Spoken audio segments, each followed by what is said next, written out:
पुराने समय में एक छोटे से कस्बे के किनारे एक विशाल टूटी फूटी हवेली थी। लोग उसे काली हवेली के नाम से जानते थे। कहते हैं वहां बरसों पहले एक औरत रहती थी, अमृता, जो अपने अकेलेपन और दर्द में तिल तिल कर मर गई। उसकी मौत के बाद हवेली में अजीब अजीब घटनाएं होने लगीं। एक रात कस्बे के 3 दोस्त राज, सोनू और मीरा साहस दिखाने के लिए हवेली देखने निकल पड़े।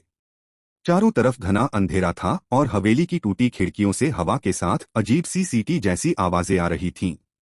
जैसे ही वे अंदर पहुंचे, दीवारों पर लटके जाले हिलने लगे। मीरा ने धीरे से कहा, मुझे अच्छा नहीं लग रहा, वापस चलते हैं। लेकिन तभी हवेली के अंदर से पायल की धीमी आवाज आई, छन छन छन। तीनों के कदम थम गए। कमरे की गहराई से सफेद साड़ी में लिपटी, लंबे खुले बालों वाली आकृति धीरे धीरे बाहर आई। उसका चेहरा आधा टूटा हुआ आईने जैसा चमक रहा था और आंखें अंगारों की तरह जल रही थीं। क्यों आए हो मेरी नींद भंग करने? उसकी आवाज हवा की तरह सरसराती हुई गूंजी। तीनों डर के मारे कांपने लगे। सोनू ने हिम्मत करके पूछा, तक तुम कौन हो? वह औरत पास आई और फुसफुसाई, मैं इस हवेली की रक्षक हूं, जिसे दुनिया ने चुड़ैल कहा।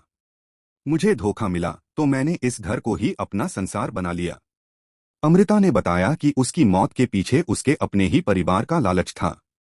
हवेली में दफन खजाने को पाने के लिए उन्होंने उसे मार दिया।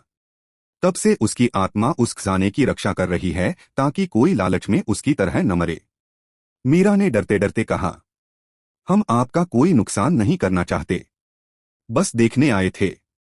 चुड़ैल ने कुछ पल उन्हें देखा, फिर बोली, जाओ और कभी वापस मत आना। हवेली लालचियों के लिए श्राप है, लेकिन बेगुनाहों को मैं नुकसान नहीं करती। अगले ही पल तेज ठंडी हवा चली और चुड़ैल गायब हो गई। तीनों डर से भागते हुए हवेली से बाहर निकले और फिर कभी वापस नहीं गए। आज भी लोग कहते हैं, रात के सन्नाटे में उस हवेली से पायल की आवाज आती है, छन छन छन, जैसे कोई अभी भी अपनी अधूरी कहानी सुनाने के इंतजार में हो।